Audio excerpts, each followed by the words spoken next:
चलिए बच्चों, तो क्लास शुरू करते हैं हम लोग। तो हम लोग बात करने वाले हैं ऑर्गेनिक कंपाउंड्स के बारे में।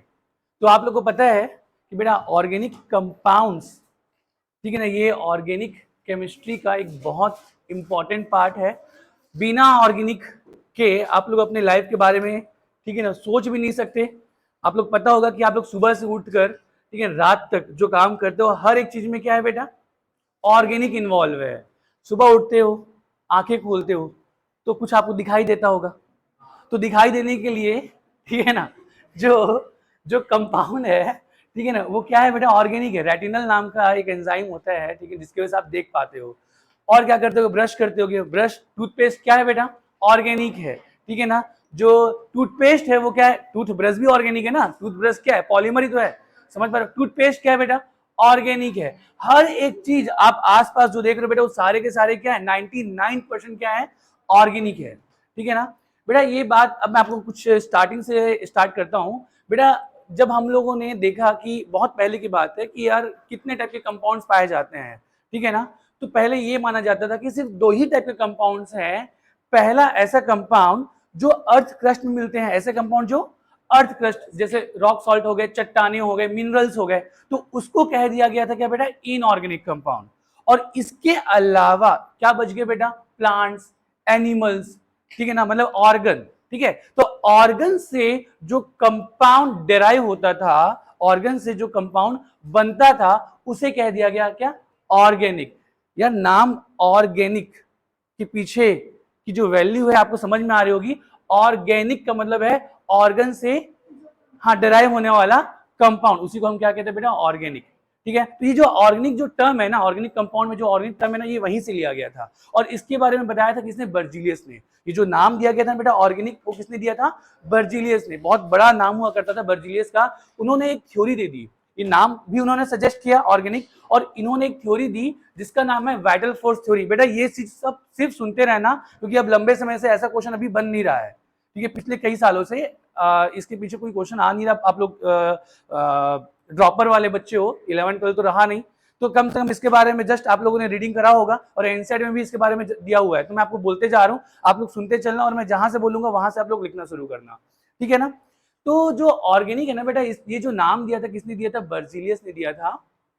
और इसके पीछे की जो सिग्निफिकेंट था, जो वैल्यू थी, वही थी कि ऑर्गन से डिराइव होने वाला जो कंपाउंड है वो क्या होगा, ऑर्गेनिक होगा।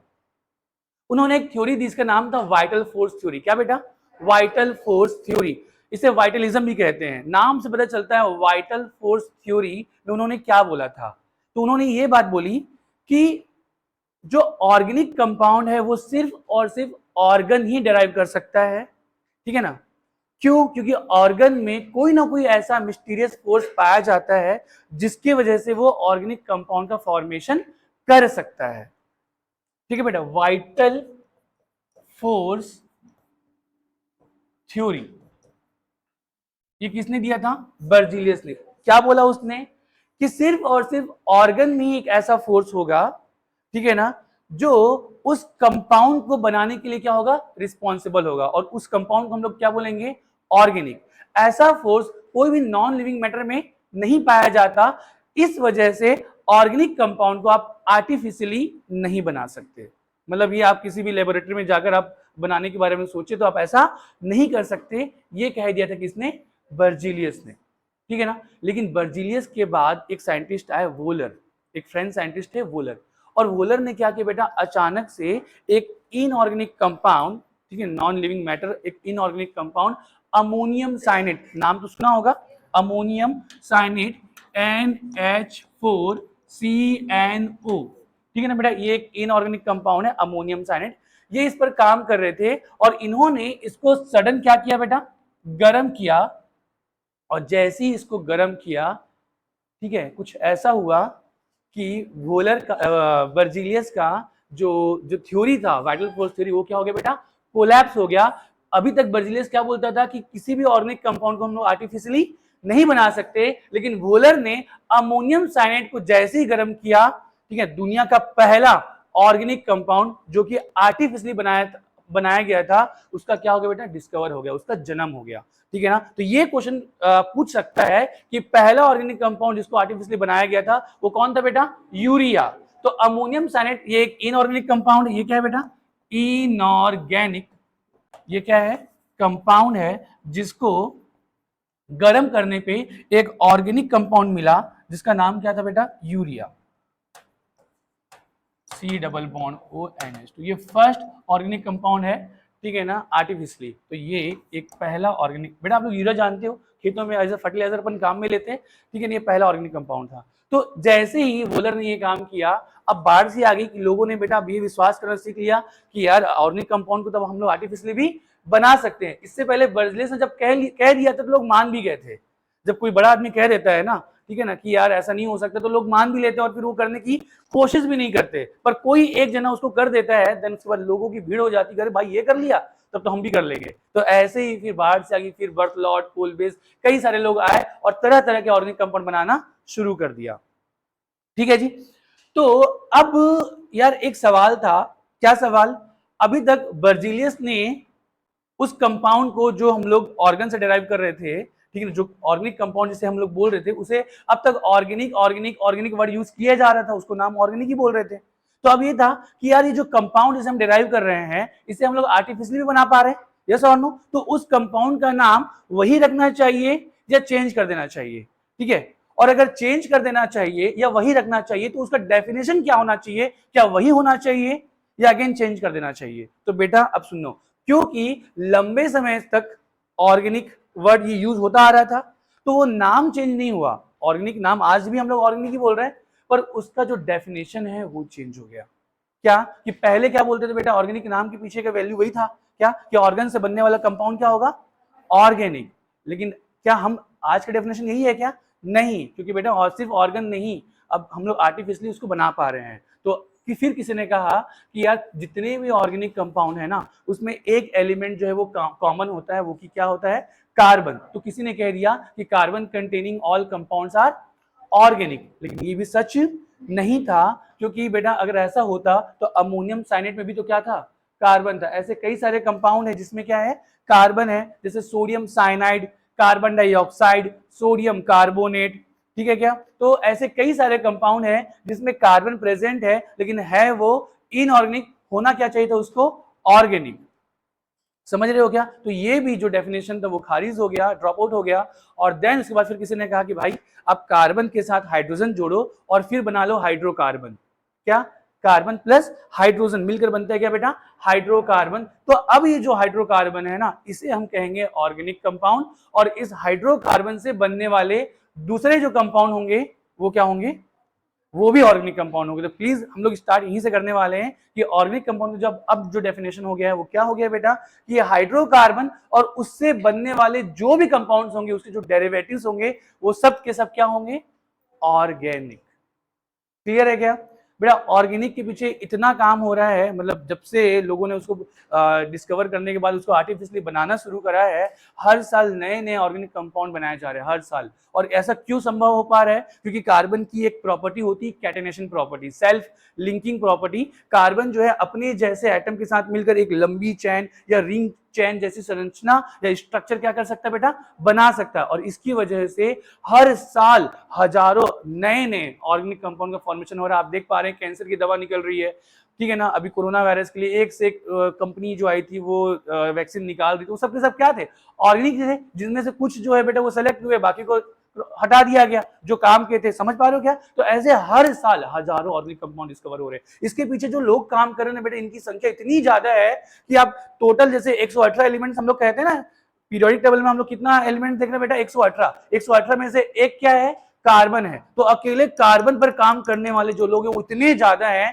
कि उसको छोड़कर 117 जो एलिमेंट्स हैं उस पे काम करने वाले लोग काफी कम हो जाते हैं। अगर आप नंबर को कंपेयर करो ना तो अकेले कार्बन पर काम करने वाले लोग इतने ज्यादा हैं, मतलब बहुत ज्यादा। और इसलिए हमारे ऑर्गेनिक केमिस्ट्री जो है बेटा वो हमारी लाइफ की केमिस्ट्री कहते हैं, ये बहुत ज्यादा इंपॉर्टेंट हो जाता है हमारे लिए। ठीक है क्या। तो स्टार्ट करते हैं ऑर्गेनिक कंपाउंड के डेफिनेशन से, लिखेंगे बेटा। तो ये सब चीजें आप लोगों ने पढ़ रखा है, सुनते चले आगे बढ़ते चले, बस यही था, ठीक है ना। और एनसीईआरटी में हालांकि थोड़ा सा दे भी रखा है इसके बारे में, जो हमको शुरू करना है वो यहीं से शुरू करना है कि ऑर्गेनिक कंपाउंड्स है क्या। तो हेडिंग डालेंगे बेटा organic, organic compound.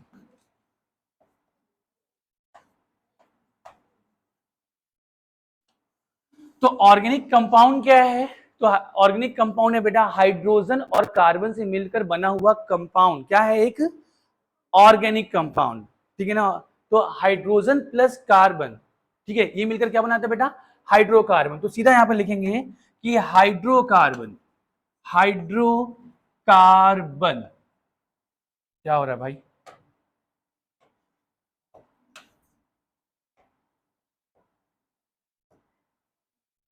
Hydro carbon क्या है बेटा? एक ऑर्गेनिक कंपाउंड है और इससे मिलकर बनने वाले कंपाउंड भी क्या है? ऑर्गेनिक है। तो hydrocarbon and their derivatives, and their क्या बेटा? Derivatives are organic compound.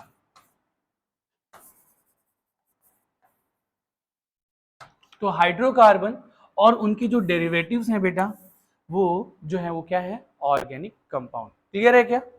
Derivatives मतलब उनसे बनने वाले कंपाउंड। फॉर एग्जांपल जैसे साथ साथ नोट करते चलेंगे ना बेटा। जैसे डेरिवेटिव्स का मतलब क्या बेटा? जैसे मैं एग्जांपल लेता हूं हाइड्रोकार्बन का। तो हाइड्रोकार्बन जैसे बेटा आप लोगों ने पढ़ा हुआ है मीथेन, एल्केन, जितने भी है एल्केन, एल्केन, एल्काइन। तो मीथेन क्या है? एक हाइड्रोकार्बन है। और मीथेन से बेटा, मीथेन एक ऑर्गेनिक कंपाउंड है। अगर मीथेन में मैंने एक H निकाल दिया और कोई भी ग्रुप लगा दिया, जैसे मैंने Cl लगा दिया, तो ये क्या हो गया? ये है हाइड्रोकार्बन। ये क्या है बेटा? हाइड्रोकार्बन। और ये है उसका क्या? डेरिवेटिव्स। हाइड्रोकार्बन का क्या बेटा? डेरिवेटिव्स। तो ये तो खुद एक ऑर्गेनिक कंपाउंड है, इसका जो डेरिवेटिव्स है ये भी क्या है? एक ऑर्गेनिक कंपाउंड है। कोई भी ले लो बेटा, आप एल्किन ले लो, एल्किन में ले लेता हूं, जैसे मैं इथिन ले लेता हूं, CH2 डबल बॉन्ड CH2, ये एक हाइड्रोकार्बन है। अगर ये हाइड्रोकार्बन अगेन क्या है बेटा? एक ऑर्गेनिक कंपाउंड है। और यहां पर अगर मैं एक H निकाल दिया और कोई भी ग्रुप बेटा, आप बेंजीन लगा दो, मर्जी चाहे NO2 लगा दो, कोई भी ग्रुप लगा दो, ये उसका क्या बन गया बेटा? डेरिवेटिव्स बन गया। ये भी क्या है? एक ऑर्गेनिक कंपाउंड। क्लियर है जी? तो हाइड्रोकार्बन और उससे बनने वाले जो भी डेरिवेटिव्स होंगे वो क्या होंगे बेटा? ऑर्गेनिक कंपाउंड ही होंगे। क्लियर है? चलिए बढ़ते हैं आगे।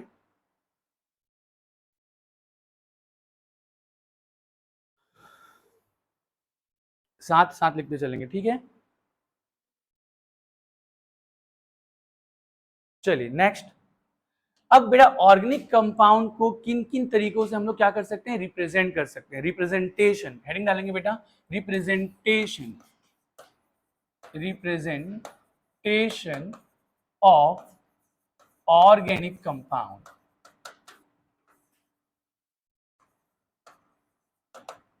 तो किसी भी ऑर्गेनिक कंपाउंड को रिप्रेजेंट करने के क्या क्या तरीके हो सकते हैं? फॉर एग्जांपल बेटा, जैसे मैंने एक एग्जांपल लेता हूं, एग्जांपल से हम लोग सीखेंगे सिंपल सिंपल चीजें बेटा, थोड़ा सा जल्दी कंप्लीट करेंगे।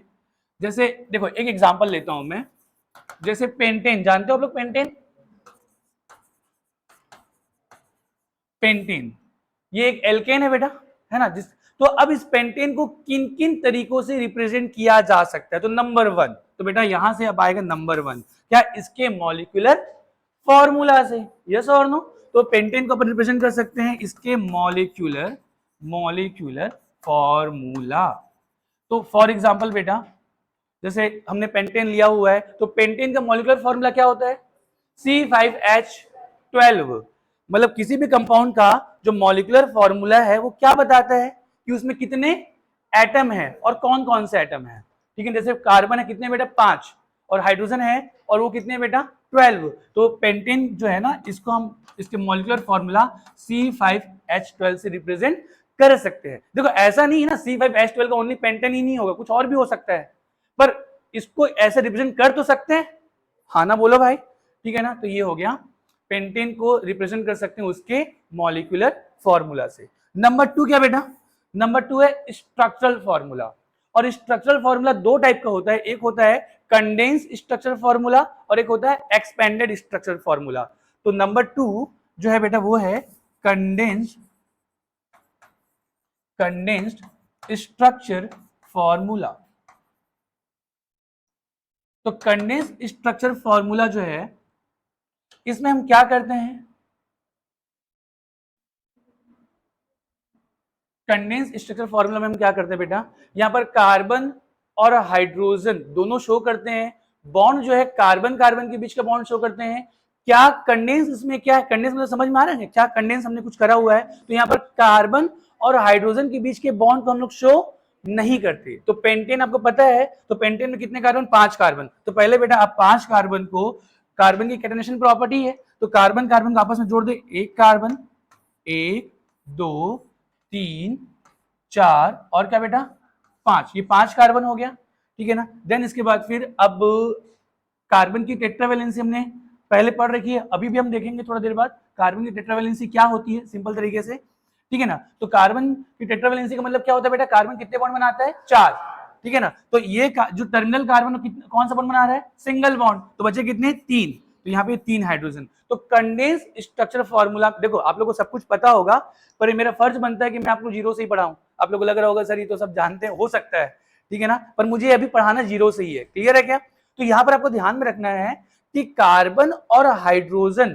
ठीक है, के बीच में होता है सिंगल बॉन्ड, हाइड्रोजन हमेशा सिंगल बॉन्ड बनाता है, हाइड्रोजन हमेशा सिंगल बॉन्ड बनाता है, लेकिन कंडेंस स्ट्रक्चर फॉर्मूला में ना कार्बन और हाइड्रोजन के बीच के बॉन्ड को शो नहीं करते, ओनली शो करेंगे बेटा कार्बन कार्बन के बीच का बॉन्ड, क्लियर है क्या। तो इस कार्बन को कितने हाइड्रोजन दिए जाएंगे, 3, ये कार्बन 2 बॉन्ड बना रहा है, बचे कितने, अगेन 2, तो वो क्या होगा, हाइड्रोजन, अगेन यहां पर भी बेटा 2, ये भी कहां पे 2, और इस कार्बन को 3।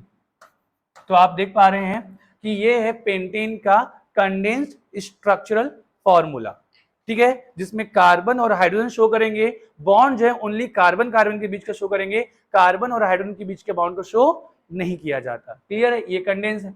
अब एक्सपेंडेड क्या होगा बेटा, तो हाँ एक्सपेंडेड जो होगा वो बस इतना है कि अब कार्बन और हाइड्रोजन के बॉन्ड को भी क्या करेंगे, शो करेंगे। तो नंबर 3 जो है वो क्या है,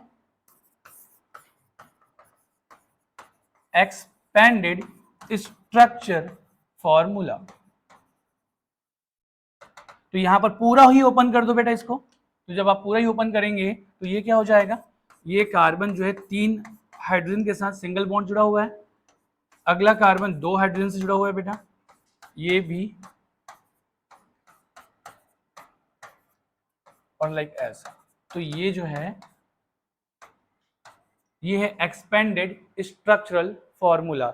ये आप लोगों ने 11th में सबसे पहले इसी का ही क्वेश्चन बनता है बेटा, 11th में सब्जेक्टिव में, मतलब थ्योरेटिकल में, कि इसका क्या बनाओ, एक्सपेंडेड स्ट्रक्चरल फॉर्मूला बनाओ, या CSF को ESF में कन्वर्ट करो, ठीक है, कुछ इस तरीके से। तो आप ध्यान रखेंगे एक्सपेंडेड में सब कुछ जो है बेटा, सारे बॉन्ड्स और सारे एटम अपन क्या करते हैं, शो करते हैं, वो होता है एक्सपेंडेड स्ट्रक्चरल फॉर्मूला।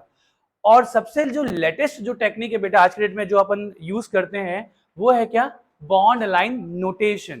तो नंबर जो 4 है वो है आपका बॉन्ड लाइन नोटेशन। नंबर 4 जो है बेटा वो क्या है, बॉन्ड लाइन नोटेशन, या इसको बॉन्ड लाइन फॉर्मूला भी कहते हैं, बॉन्ड लाइन नोटेशन। तो बॉन्ड लाइन नोटेशन में क्या करते हैं बेटा, तो यहां पर हाइड्रोकार्बन का जो कार्बन है या हाइड्रोजन है उसे शो नहीं किया जाता, कार्बन और हाइड्रोजन शो नहीं करते, ओनली शो करते हैं कार्बन कार्बन के बीच का बॉन्ड।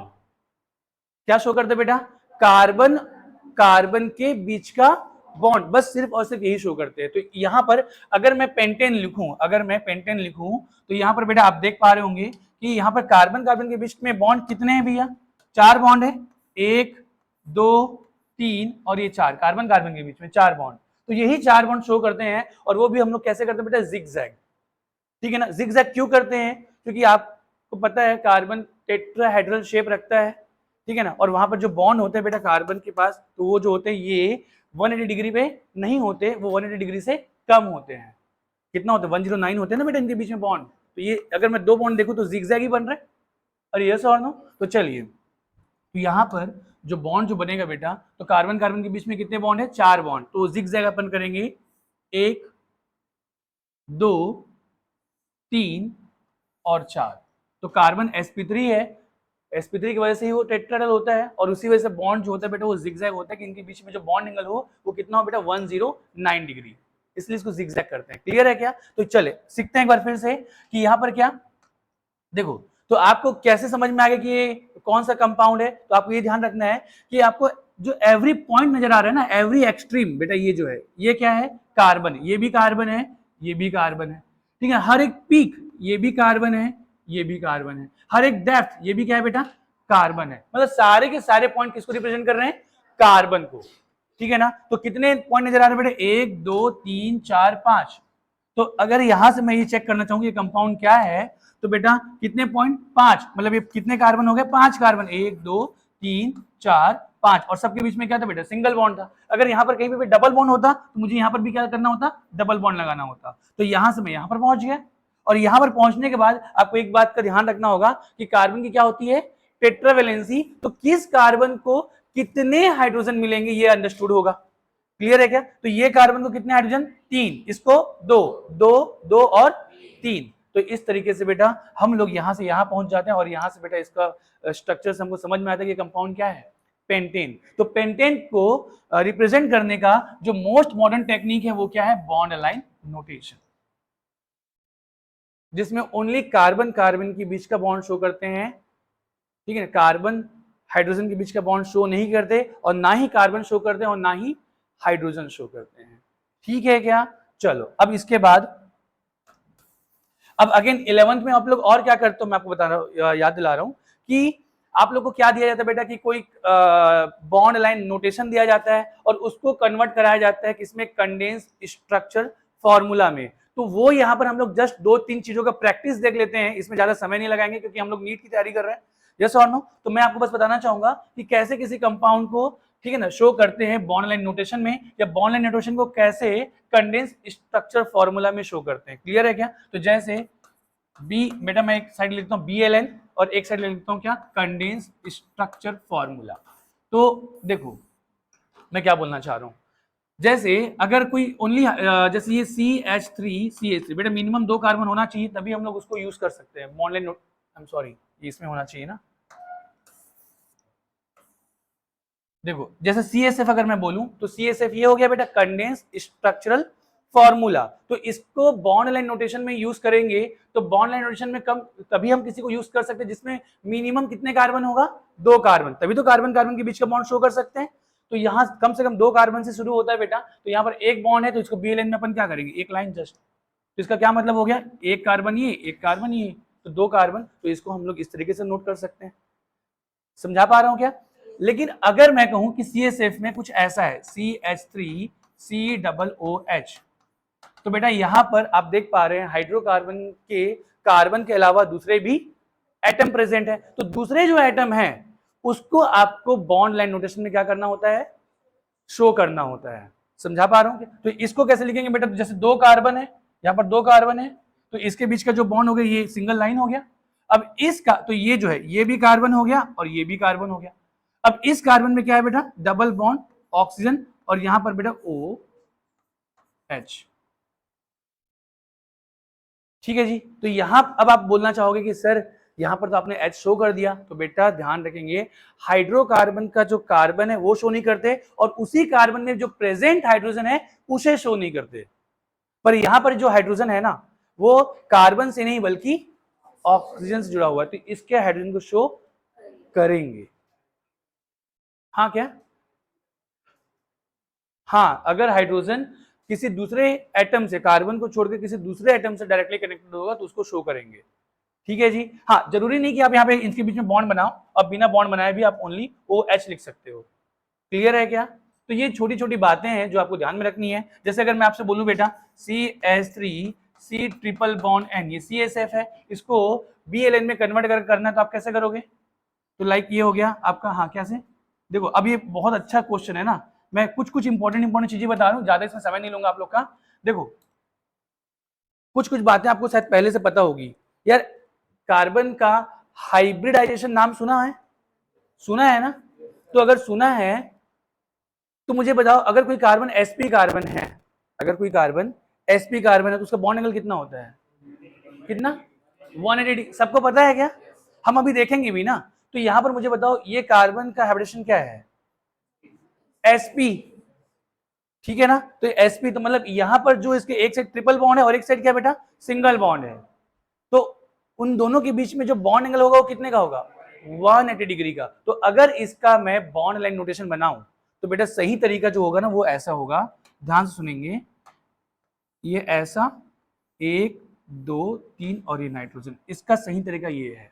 क्या मतलब है इसका, सुनना अगेन। हाँ सुनो क्या बेटा इसका मतलब है, देखो यार ये कार्बन हो गया, तो यहां ये यहां तक क्या बेटा सिंगल बॉन्ड है, और यहां स्टार्ट हो रहा है ट्रिपल बॉन्ड, मतलब ये भी एक कार्बन होना चाहिए और है भी। ठीक है क्या सर, आपने यहाँ पे जिगजैग क्यों नहीं बनाया, तो जिगजैग इसलिए नहीं बनाया क्योंकि ये वाला जो कार्बन है वो कौन सा कार्बन है, sp कार्बन है, और sp जो कार्बन होता है ना उसका जो शेप होता है वो क्या होता है बेटा, लीनियर। अगर आपको ये ऐसे बना के दे रहा है, लाइक ऐसा बना के दे रहा है बेटा, तो जस्ट आपकी हेल्प कर रहा है, इस तरीका सही नहीं है। क्यों, क्योंकि अगर मैं ऐसे बना रहा हूं तो ये कार्बन sp कार्बन है और sp कार्बन के बीच में बॉन्ड एंगल बेटा 180 डिग्री से तो क्या हो जा रहा है, कम हो जा रहा है। तो ये तरीका आपको हो सकता है कि सिंपैथी की वजह से कि चलो इनको मैं बता देता हूं कि ये कार्बन है, समझ रहे हो क्या, हेल्प करने के लिए कर रहा है, अदरवाइज बेटा ये तरीका सही नहीं है। तो सही तरीका बेटा CH3CN को लिखने का BLN में वो ऐसा है। तो आपको ध्यान रखने का, अगर कार्बन sp कार्बन होगा तब वहां पर बॉन्ड जिगजैग नहीं बनाएंगे, तब वहां पे बॉन्ड क्या बनाएंगे बेटा, लीनियर। क्लियर है क्या। तो कुछ कुछ जो चीजें है ना वो जो इंपॉर्टेंट है बस मैं वही लिखाते जा रहा हूँ, नोट करते चलेंगे साथ साथ। तो ये sp कार्बन है लीनियर, और इसी वजह से हमने इसको लीनियर बनाया है। ठीक है जी।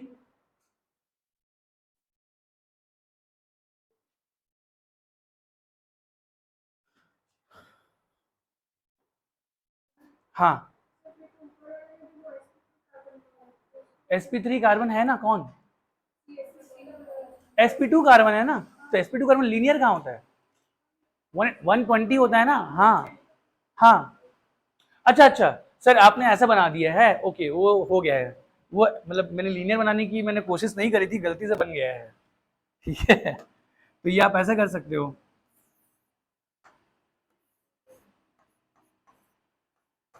ठीक है, वो लीनियर दिख रहा था, लीनियर बन गया था गलती से। ठीक है, थैंक यू।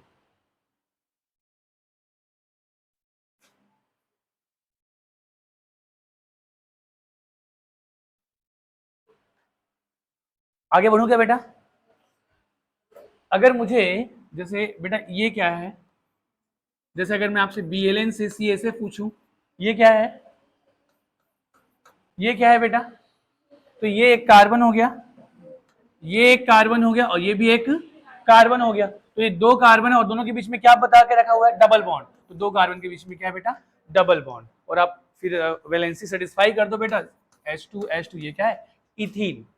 क्लियर है क्या। अगर मैं यहां पर अगर मैं इथाइन लू तो इथाइन क्या हो जाएगा बेटा, ट्रिपल बॉन्ड, ये 1 2 3। क्लियर है क्या, तो ये भी एक कार्बन है, ये भी एक कार्बन है, राइट, समझ रहे हो क्या। तो यहां से एक कार्बन दोनों के बीच में कितने बॉन्ड बेटा, ट्रिपल बॉन्ड, 1 2 3। देन यहां से बेटा यहां पर पहुंच गया, अब वैलेंसी क्या कर दो, सेटिस्फाई कर दो। इस कार्बन को कितने हाइड्रोजन, एक, इसको कितने बेटा, अगेन एक। तो ये हो गया। मैं आपसे पूछता हूं CH3C ट्रिपल बॉन्ड CH, अब इसको कैसे करोगे। अब अगेन देखो ये कार्बन क्या है, sp कार्बन। ठीक है ना, जिनको ऑपरेशन अगर नहीं समझ में आ रहा होगा तो हम सीखेंगे ना, अभी कम से कम जैसा बता रहा हूँ वैसे ही समझ लें। तो यहाँ पर क्या बेटा, अगेन ये जो होगा ना पूरा का पूरा क्या हो जाएगा, यहां से यहां इस कार्बन, ये जो कार्बन है sp कार्बन है, तो इधर और इधर दोनों के बीच में बॉन्ड एंगल कितना होगा, 180 डिग्री। तो इसको अपन बनाएंगे लीनियर ऐसा।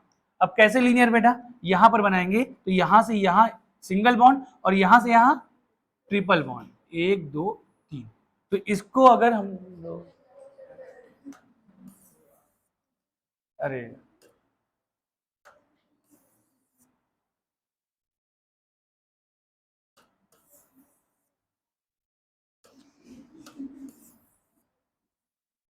ठीक है, तो ये अगर मैं CSF लूं और CSF को BLN में कन्वर्ट करूं तो अगेन ये क्या बनेगा बेटा, लीनियर।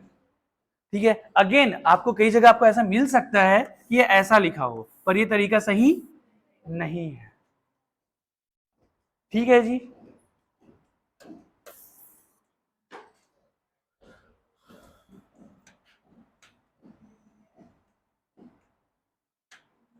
चलो तो बस ये, और कुछ जैसे बेटा अगर मैं आपसे बोलूं कि CH2 CH2 CH2 CH2, इसमें मैं होमवर्क भी नहीं दे रहा हूं, अक्सर मैं होमवर्क देकर छोड़ देता हूं बेटा इसको आप कैसे बनाओगे, तो ये 4 कार्बन ये हो गया, ये साइक्लिक कंपाउंड। हर एक क्या है, किसको रिप्रेजेंट कर रहा है, कार्बन को। अगर एक भी जगह पाई, बेटा जैसे अगर हम लोग बोल दें CH2 CH double bond CH, तो इसको अपन कैसे रिप्रेजेंट करेंगे, अगेन 3 कार्बन और एक जगह क्या आ जाएगा बेटा, पाई बॉन्ड। ठीक है ना। तो ये इस तरीके से आप बी एल एन को CSF में या CSF को बी एल एन में आप क्या कर सकते हो, कन्वर्ट कर सकते हो। क्लियर है क्या, ये सब आप लोगों ने बचपन में कर रखा है, किसी को इसमें दिक्कत तो नहीं होता होगा ना। चलिए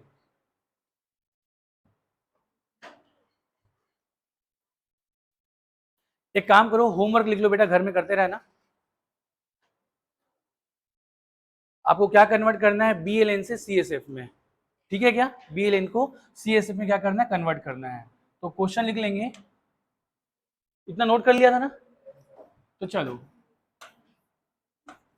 मैं आप इधर दे रहा हूं बेटा आपको BLN, और इसको CSF में कन्वर्ट करके लाएंगे। ठीक है जी, BLN को किस में कन्वर्ट करेंगे, CSF में। थोड़ा प्रैक्टिस कर ही लेना। प्रैक्टिस इसलिए क्योंकि कई बार ना हम लोग को लगता है कि कोई चीज हाइड्रोजन होगा पर वो निकलता है कार्बन है। कैसे, जैसे यहां से हम कई बार सोचते हैं कि हाइड्रोजन होगा, पर बेटा ये अगर मैंने पॉइंट बना दिया मतलब ये सब का सब क्या है, कार्बन ही है। अरे हाँ ना बोलो भाई, तो आपको प्रैक्टिस की जरूरत तो पड़नी चाहिए। ठीक है,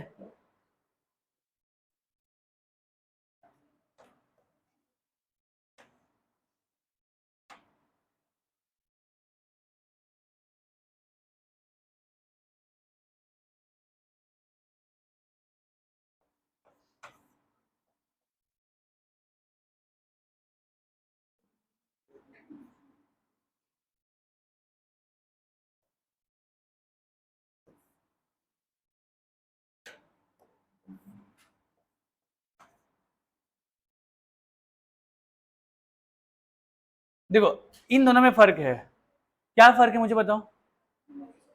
हाँ कि यहाँ पर तो क्या, ये भी कार्बन ये भी कार्बन ये भी कार्बन ये भी कार्बन, लेकिन यहाँ पर कार्बन कार्बन कार्बन और यहाँ पर कुछ भी नहीं है तो फिर हाइड्रोजन। ठीक है ना, यही पे गलती करते हैं, ये छोटी छोटी चीजें हैं जो हम लोग गलती कर जाते हैं। ठीक है, मैं समझा पा रहा हूँ जो मैं समझाना चाहता हूँ, क्या आप लोग समझ पा रहे हो। हाँ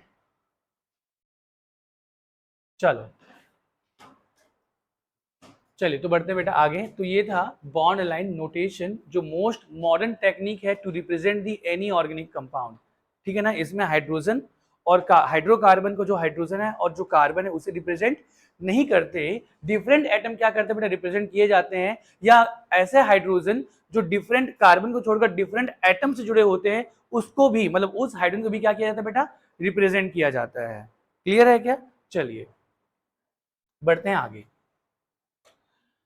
अब आप लोग का एक सवाल आता है, ये तो बहुत बचपन से आते जा रहा है और अच्छे अच्छे एग्जाम्स में यूपीएससी पीएससी इन सब में भी आता है, number of sigma number of pi. तो आप लोग को पता है कि बॉन्ड्स के टाइप्स, ठीक है ना, तो 3 टाइप के बॉन्ड होते हैं बेटा, एक होता है सिंगल, एक होता है डबल और एक होता है ट्रिपल। ठीक है, तो अगर मैं आपसे पूछूं सिग्मा और पाई के बेसिस पे कि सिंगल बॉन्ड हमेशा क्या होता है बेटा, सिग्मा, डबल बॉन्ड में एक सिग्मा एक पाई, और ट्रिपल बॉन्ड में एक सिग्मा 2 पाई। पता है सबको, ये तो सबको पता होगा। तो अगर मैं सीधा यहां से how many sigma how many pi के ऊपर क्वेश्चन करना शुरू करूं तो आप लोग डायरेक्टली करोगे क्या, पक्का। तो चले तो एक क्वेश्चन लिखेंगे बेटा, how many sigma and pi pi are present. चलो तो सिग्मा, आपको सिग्मा बताना है और पाई बताना है कि कितने सिग्मा कितने पाई। एक बार मैं लिख देता हूं कि अगर ए और बी के बीच में सिंगल बॉन्ड है तो single bond is always sigma. अगर ए और बी के बीच में डबल बॉन्ड है तो एक सिग्मा और एक पाई होगा, और अगर ए और बी के बीच में ट्रिपल बॉन्ड है तो एक सिग्मा होगा और बाकी पाई, मतलब यहां पर ये वाला भी पाई होगा और ये वाला भी क्या होगा बेटा, पाई। ठीक, ऐसा नहीं कि ऊपर वाला ही सिग्मा होगा, समझ पा रहे हो, कोई एक सिग्मा होगा, ठीक है, और बाकी बचा जो होगा बेटा वो पाई। मल्टीपल बॉन्ड में एक सिग्मा बाकी पाई। चलिए तो अब ये सवाल मैं आप लोग को दूंगा बेटा किस तरीके से, पहले तो आप लोग को मैं CSF दे रहा हूं, फिर मैं कन्वर्ट करूंगा BLN में, और BLN से आपको आंसर लाना है कितने सिग्मा कितने पाई। क्लियर है क्या, तो चलिए तो आपको एक सेट क्या लेंगे बेटा, स्ट्रक्चर लिख लेंगे और इसके बाद फिर सिग्मा और पाई आपको बताते चलना है कि कितने सिग्मा कितने पाई।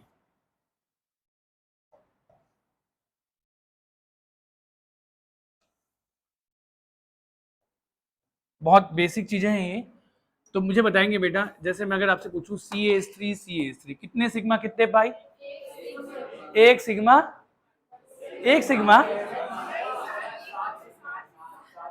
कितना, 7 सिग्मा। यार हाँ देखो ये हो रहा है।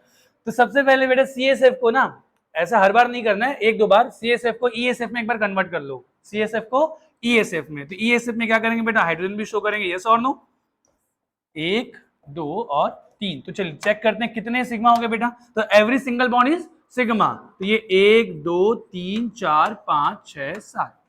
तो कितने सिग्मा, 7 सिग्मा। अच्छा पाई है क्या, नहीं, क्योंकि डबल बॉन्ड तो है ही नहीं। तो पाई कितने हो जाएंगे बेटा, 0। तो इस ESF को देखकर मुझे यह समझ में आ रहा है कि यार हाइड्रोजन तो हमेशा सिंगल बॉन्ड बनाता है। तो अगर हाइड्रोजन सिंगल बॉन्ड बनाता है तो हर हाइड्रोजन के पीछे एक सिग्मा बॉन्ड मिल जाएगा। तो अगर हर हाइड्रोजन के पीछे एक सिंगल बॉन्ड मिल जाएगा तो मैं इसको इसमें क्यों कन्वर्ट करूं भाई, मैं यहीं पे नंबर ऑफ हाइड्रोजन काउंट कर लेता हूं ना। 3 और 3 6। तो अगर 6 हाइड्रोजन हो गए तो 6 सिग्मा तो वैसे ही हो गए, यस और नो। और जो दिख रहा है वो 7वां सिग्मा होगा। समझ रहे हो क्या, मतलब मुझे यहां से यहां जाने की जरूरत नहीं है। आप टोटल हाइड्रोजन काउंट कर लो और जो बॉन्ड दिख रहा है उसे गिन लो, तो आपको टोटल सिग्मा मिल जाएंगे। क्लियर है क्या।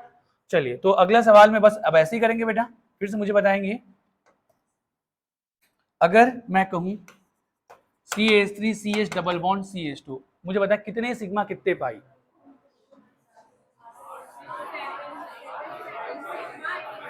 हाँ कितने सिग्मा, 7 की 8, 8। तो चलिए काउंट करते हैं बेटा। सबसे पहले क्या काउंट कर लो, हाइड्रोजन कितने हैं, 3, 1 4 और 2 6। हाइड्रोजन हो गए 6, 3 और 1 4 और 2 6। देन उसके बाद फिर बेटा, फिर उसके बाद फिर बचा 7 और 8। ठीक है, तो यहां पर हो जाएंगे। आप लोग थोड़ा सा हिंट लिख लेना ना भैया, क्या कि 6 हाइड्रोजन है तो 6 सिग्मा ऐसे ही हो गए, ठीक है, और प्लस 2 सिग्मा और, तो टोटल कितने बेटा, 8 सिग्मा। थोड़ा हिंट भी लिख लेना ना एक दो बार। तो ये हो गया 8 सिग्मा। और पाई कितना बेटा, 1। तो ये 1 पाई, सिग्मा और पाई। ठीक है बेटा, कहीं पे भी लगे ना कि सर ये थोड़ा सा ना बेसिक और हमको करा दो, तो मैं करा दूंगा ना। बता देना कि क्या चीज समझ में नहीं आ रही है। क्लास सबके लिए बेटा, तो कोई भी अगर किसी को भी डाउट होगा तो प्लीज बोल देना, ठीक है आशीष। चलो आगे बढ़े क्या, हाँ क्या हो गया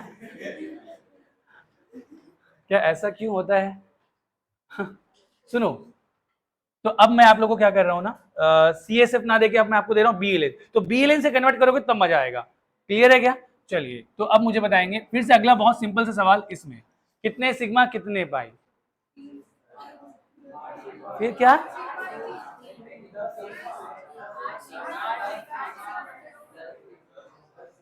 दस सिग्मा 0 पाई। बहुत बढ़िया। तो बेटा यहाँ पर क्या करना है, अब आपको पता है कि BLN में हम क्या करेंगे बेटा, हाइड्रोजन को ही तो देखना होता है। तो यहाँ पर आप यहीं पे पेंसिल उठाए और किसमें कितने हाइड्रोजन वो पुट कर लें। तो इसमें कितने बेटा, यहाँ पर कितने करेंगे, 3, ये हो जाएगा 3, 3। यहाँ पर कितने करेंगे, 2, 3 और 2 5, और 5 और 3 8। अरे यस और नो, तो 8 सिग्मा तो ऐसे ही हो गए।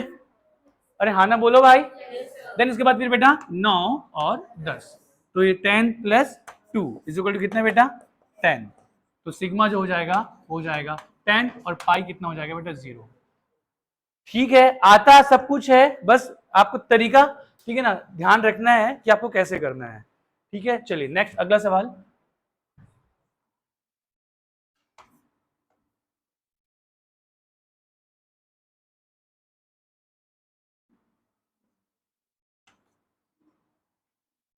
चलो बताओ कितने सिग्मा कितने पाई। आराम से बोलना ना बेटा, आराम से बोलना ना। कितने सिग्मा कितने पाई, यार दिख तो रहा है ना, कोई छोटा तो नहीं दिख रहा है। 14 सिग्मा 1 पाई, पक्का। चलो बेटा इसमें कितने हाइड्रोजन, 2, इसमें कितने, 2, इसमें कितने, 2, इसमें कितने, 2, 8 ही हो गए। 8 पहले ही ऐसे लिख लो, 8 है ना, बोलो। देन 9 10 11 12 13, भाई 14 कैसे हुए, कौन सा? हाँ, तो ध्यान रखना सी डबल बॉन्ड ओ भी है भाई, एक सिग्मा और एक पाई, तो 13 प्लस 14 और एक पाई।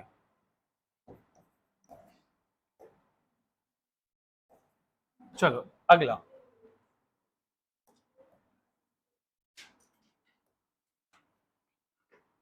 यार ये जो है ना, ये सवाल मतलब मैक्सिमम एग्जाम्स में आता है, इवन पीएससी में भी, और इसमें ना अच्छे अच्छे लोग गलती कर जाते हैं, पर मैं उम्मीद करूंगा आप ना करें। कितने पाई? 12 सिग्मा। हाँ, कितने पाई? 3 पाई। 12 सिग्मा 3 पाई। तो अगेन बेटा, हर एक कार्बन कितने हाइड्रोजन लेके रखेगा? यार ये कार्बन जो है ना 3 बॉन्ड ऑलरेडी बना चुका है, तो हाइड्रोजन कितने मिलेंगे? एक। तो सबके पास एक एक हाइड्रोजन होंगे, तो 1 2 3 4 5 और 6, 6 हाइड्रोजन, मतलब 6 सिग्मा तो ऐसे ही हो गए। देन क्या बेटा, यहां स्टार्ट करूं, 7 8 9 10 11 12, मतलब ये भी 6, तो 6 और 6 कितने हो गए बेटा? 12, और पाई कितने? 3, तो यहां पर 12 सिग्मा 3 पाई। तो अच्छे अच्छे लोग बेटा ये 6 सिग्मा 3 पाई करके आते हैं, अच्छे अच्छे लोग, ठीक है ना? वही हड़बड़ी में गड़बड़ी वाला जो सवाल होता है ना। चलो अगला, इसमें कुछ और सवाल लिखते जा रहे हो ना? लिख रहे हो ना?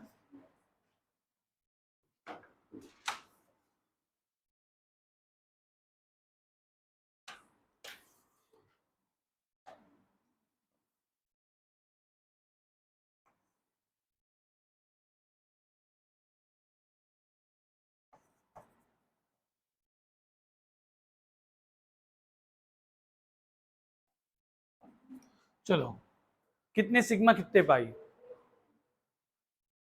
तो अब ऐसा है ना, तो जो आप लोग को कोई ग्रुप ऐसा नजर आ रहा है जिसमें बॉन्ड छिपे हुए हैं, उसको ओपन कर देना।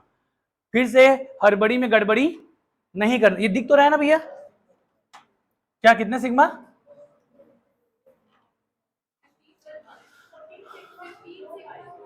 दस कहां से?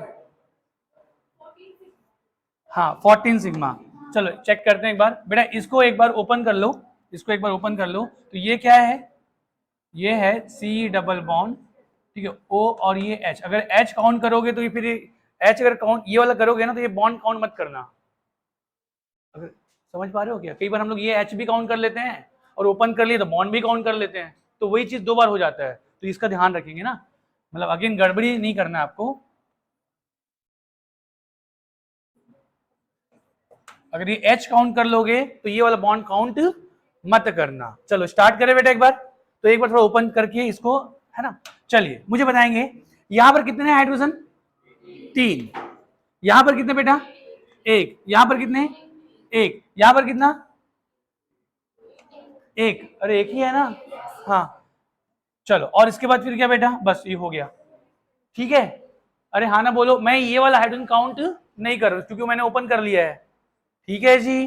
ये अगर काउंट करना चाहते हो इसको काउंट कर लोगे, तो फिर बॉन्ड को काउंट मत कर देना, ठीक है? चलिए, तो 3 1 4 1 5 और एक 6, तो 6 पहले ही हो गया। अब इसके बाद फिर बेटा 7 8 9 10 11 12 13 और 14, तो टोटल हो गए बेटा।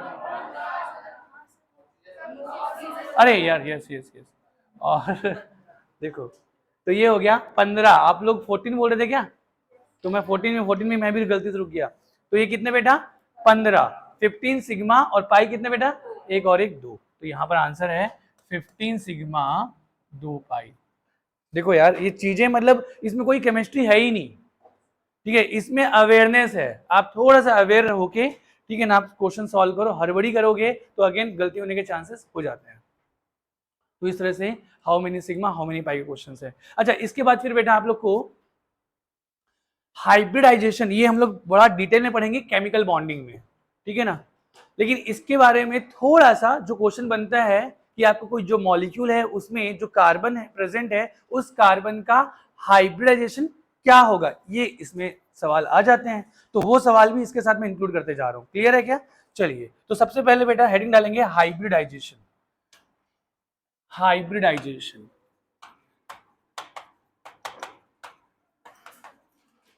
तो इसमें हम लोग अभी ज्यादा कुछ बात कर ही नहीं रहे हैं ना, हम लोग बस इसमें ये बात कर रहे हैं, यहां पर हम लोग बात करेंगे टेट्रावैलेंसी ऑफ कार्बन की। किसके बारे में बात करेंगे? टेट्रावैलेंसी ऑफ कार्बन, ठीक है ना। या टेट्रावैलेंसी ऑफ कार्बन क्या होता है?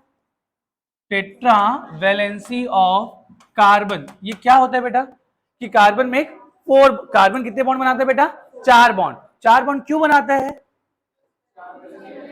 4 बॉन्ड क्यों बनाता है? क्योंकि उसके आउटर मोस्ट शेल में कितने इलेक्ट्रॉन्स होते हैं? 4। यस और नो? और उसको ऑक्टेट कंप्लीट करने के लिए, ठीक है, वो चारों जो इलेक्ट्रॉन्स है वो बॉन्ड का फॉर्मेशन करते हैं। तो देखना टेट्रावैलेंसी ऑफ कार्बन बेटा एक बार थोड़ा समझते हैं। ये कार्बन का एटॉमिक नंबर कितना होता है? 6।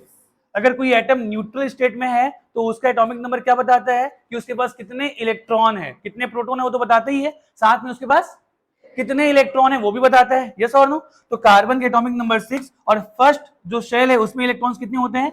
2। और सेकंड शेल जो कि आउटर मोस्ट शेल होता है उसमें कितने होते हैं बेटा? 4। और आपको पता है कि कोई भी जो एटम है उसका आउटर मोस्ट शेल में जो इलेक्ट्रॉन्स प्रेजेंट होते हैं वही बॉन्ड फॉर्मेशन में हेल्प करते हैं या पार्टिसिपेट करते हैं। तो कार्बन की जो आउटर मोस्ट शेल है उसमें कितने इलेक्ट्रॉन है बेटा? 4। अब देखिए, अब ऐसा है, इसको अगर हम लोग इलेक्ट्रॉनिक कॉन्फ़िगरेशन लिखते तो इसमें कैसे लिखते हैं बेटा? ये हो जाएगा 1s2 देन क्या बेटा? 2s2 2p2। ये तो आप लोग को पता है ना इलेक्ट्रॉनिक कॉन्फ़िगरेशन, हालांकि इसको भी हम लोग सीखेंगे बाद में। तो ये जो आउटर मोस्ट शेल में जो इलेक्ट्रॉन है जिसे हम लोग बोलते हैं वैलेंस इलेक्ट्रॉन, यही वैलेंस इलेक्ट्रॉन बॉन्ड फॉर्मेशन में क्या करते हैं बेटा? पार्टिसिपेट करते हैं। तो अब सुनना ध्यान से, साथ साथ नोट भी करते चलेंगे ना बेटा। तो अब देखो जो आउटर मोस्ट शेल में जो इलेक्ट्रॉन्स हैं 2s2 2p2, ठीक है, इसको हम लोग कैसे रिप्रेजेंट करते हैं बेटा? 2s। s क्या है आपको पता है ना यार? कोई एटम है, ये पॉजिटिव चार्ज उसका न्यूक्लियस है, ठीक है, इसके चारों ओर जो ऑर्बिट है या जो शेल है इसमें इलेक्ट्रॉन क्या करते हैं बेटा? रिवॉल्व, ठीक है ना। तो हम लोग क्या बोलते हैं जनरली कि इलेक्ट्रॉन किस में मिलते हैं? शेल में या ऑर्बिट में। लेकिन आपको पता है कि ऑर्बिट के अंदर क्या होते हैं बेटा? शेल, या जिसे हम लोग ऑर्बिट कहते हैं, इसके अंदर क्या होते हैं? सब शेल। अरे बोलो बेटा, सब शेल के अंदर क्या होते हैं? ऑर्बिटल्स। अरे हाँ ना बोलो भाई। और इसी में क्या होते हैं? इलेक्ट्रॉन, ठीक है। शेल को हम लोग एन से रिप्रेजेंट करते हैं, एन इज इक्वल टू 1 है कि 2 है कि 3 है कि 4 है। और शेल के अंदर जो सबशेल होते हैं उसको बेटा हम लोग सबशेल अभी हम लोग ओनली 4 टाइप के पढ़ते हैं क्योंकि उतने की जरूरत है। एसपीडीएफ और भी सबशेल होते हैं पर उतने एलिमेंट्स अभी डिस्कवर नहीं हुए हैं कि बाकी सबशेल की जरूरत पड़े। तो अभी 4 सबशेल की जरूरत पड़ती है, वो कौन कौन से? S P D F. तो 4 सबशेल हम लोग देखते हैं बेटा, एक एस, एक पी, एक डी और एक एफ। इन सब में सबसे छोटा सबशेल होता है वो कौन सा होता है बेटा? एस। उसके बाद फिर पी और उससे बड़ा डी और सबसे बड़ा एफ। इसका शेप तो बहुत डिफ्यूज होता है। तो जो सबसे छोटा सबशेल है उसमें ऑर्बिटल्स कितने होते हैं? 1। ये ऑड नंबर में बढ़ते जाएंगे। अगर इसमें 1 है तो पी में कितने होंगे? 3, डी में कितने होंगे? 5, ठीक है ना। और इसमें कितने बेटा? 7, लाइक ऐसा। और आपको ये भी पता है कि हर एक ऑर्बिटल में मैक्सिमम कितने इलेक्ट्रॉन हो सकते हैं? 2, वो भी अपोजिट स्पिन के। तो एस में मैक्सिमम इलेक्ट्रॉन 2, पी में कितने? 6, डी में कितने? 10 और एफ में कितने? 14। क्लियर है क्या? तो ये बातें आप लोग जानते हो। तो यहां से बेटा इन्हीं चीजों को बस समझाना चाह रहा हूं मैं कि अब अगर मैं कहूं इसका electronic configuration 2s to 2p2 है तो 2s में एक ही ऑर्बिटल है, ये 2s। ये 2s हमने जो लिखा है इसका क्या मतलब है? सेकंड सेल में s सबसेल है और s सबसेल में कितने इलेक्ट्रॉन? 2 इलेक्ट्रॉन। यस और नो? सेकंड सेल का p सबसेल 2p, ठीक है ना, ये p सबसेल है और इसमें भी कितने इलेक्ट्रॉन बेटा? 2। और इसको देखो तो ये 2s है, ये 2s है, ये 2p है, इसमें कितने इलेक्ट्रॉन? 1 और 1 2। इसमें भी 2p में भी 2 इलेक्ट्रॉन बेटा, 1 और 1 अगेन 2।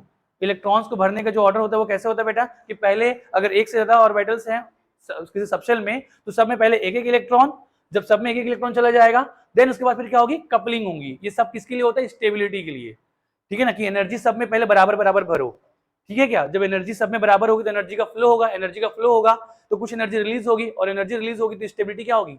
बढ़ेगी। जब एनर्जी रिलीज होती है तो सिस्टम की एनर्जी कम हो जाती है और सिस्टम की एनर्जी कम होने से स्टेबिलिटी बढ़ जाती है। तो आप जब भी इलेक्ट्रॉन फिलअप करें कैसे फिल करें बेटा? कि अगर किसी सबसेल में एक से ज्यादा ऑर्बिटल्स है, जैसे कि पी में एस को छोड़कर पी डी एफ, तो सब में एक एक इलेक्ट्रॉन सब में फिल करते जाए और देन बाद में क्या करें बेटा? कपलिंग करें। सब आपको आता है। तो अगर हमने देखा कार्बन का इलेक्ट्रॉनिक कॉन्फ़िगरेशन तो ये 2s और 2p है। अगर हमने ये देखा तो हमको यहाँ पर कितने अनपेयर्ड इलेक्ट्रॉन नजर आ रहे हैं? 2। तो अब आपको ये भी पता है कि अनपेयर्ड इलेक्ट्रॉन ही बॉन्ड फॉर्मेशन में पार्टिसिपेट करते हैं। तो यहाँ पर अनपेयर्ड इलेक्ट्रॉन 2 ही हैं, तो कार्बन कितने बॉन्ड बना सकेगा? 2। पर हमने सुना है कि कार्बन कितने बॉन्ड बनाता है? 4। तो जो कि इसमें पॉसिबल तो हो नहीं रहा है, और अगर 2 ही बॉन्ड बनाएगा तो कार्बन का ऑक्टेट भी कंप्लीट नहीं हो रहा है और वो स्टेबल भी नहीं हो पा रहा है। तो यहाँ पर क्या होता है कि कार्बन अपने एनवायरमेंट से कुछ एनर्जी एक्सेप्ट करता है और यहाँ से 2s से जो इलेक्ट्रॉन है वो एक्साइट होकर 2s से किसमें चले जाते हैं बेटा? 2p में। तो जैसे ही इलेक्ट्रॉन एक्साइट होता है ये चला जाता है किसमें बेटा? 2p में। अब जैसे 2p में गया, अब यहाँ पर इलेक्ट्रॉन कितने हो गए बेटा? अनपेयर्ड इलेक्ट्रॉन को भी n से रिप्रेजेंट करते हैं, अनपेयर्ड इलेक्ट्रॉन को भी n से ही रिप्रेजेंट करते हैं। तो कितने हो गए? 4। अब 4 अनपेयर्ड इलेक्ट्रॉन है, मतलब ये चारों के चारों क्या करेंगे? बॉन्ड का फॉर्मेशन करेंगे। तो पहली बात यहां तक आपको समझ में आ रहा है कि कार्बन के पास कितने अनपेयर्ड इलेक्ट्रॉन हो गए? 4। अब सुनो, अब जब कार्बन जो है ना, अब ये जो कार्बन है, अब यहां से मैं आपको बताना चाह रहा हूं कि हाइब्रिडाइजेशन की जरूरत क्यों पड़ी। सुनना मेरी बात, इतना तक तो समझ में आ गया कि कार्बन के पास 4 अनपेयर्ड इलेक्ट्रॉन है और ये 4 बॉन्ड बनाएगा, और 4 बॉन्ड जब बनाएगा तो ये चारों इलेक्ट्रॉन को क्या करेगा बेटा? शेयर करेगा, और जब शेयर करेगा तो इस तरीके से वो 4 से 8 में कन्वर्ट हो जाएगा। अरे हाँ ना बोलो। तो ये तो हो गया कि टेट्रावेलेंसी ऑफ कार्बन में 1 2 3 4, ये 4 इलेक्ट्रॉन है बेटा, ये 4 बॉन्ड अगर बनाया, अभी 4 बॉन्ड 4 तरीके से बनाते हैं, या तो चारों सिंगल हो या मल्टीपल बॉन्ड बढ़ाते जाए। तो अगर ऐसा करा तो हर एक कार्बन जो है बेटा जब शेयरिंग करेगा तो 2 2 4 2 6 और 2 8, इस तरीके से कार्बन का क्या हो जा रहा है? Octet complete. मैं टेट्रावेलेंसी ऑफ कार्बन में हाइब्रिडाइजेशन की जरूरत क्यों पड़ी, मैं वो आपको इंक्लूड करके आगे बढ़ा रहा हूं, मतलब समझ में हम लोग समझना शुरू कर रहे हैं। क्लियर है क्या? देखो क्या हो रहा है यहाँ पर कि जो 4 इलेक्ट्रॉन है इसमें से एक इलेक्ट्रॉन किसमें है बेटा?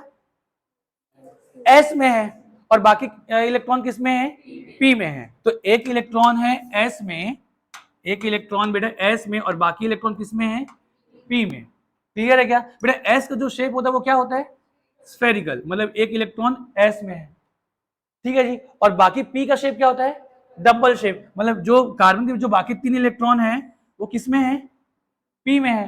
अरे हाँ ना बोलो यार, जो सबशेल का जो शेप है वो क्या क्या बताता है? इलेक्ट्रॉन के पाए जाने की प्रोबेबिलिटी को। यस और नो, कि इलेक्ट्रॉन इसी में घूम रहा होगा। अरे हाँ ना बोलो भाई। तो ये 3 इलेक्ट्रॉन ये भी किस में होगा बेटा? p में होगा, डबल शेप में। अरे हाँ ना बोलो, लाइक ऐसा। तो आपको समझा पा रहा हूं क्या?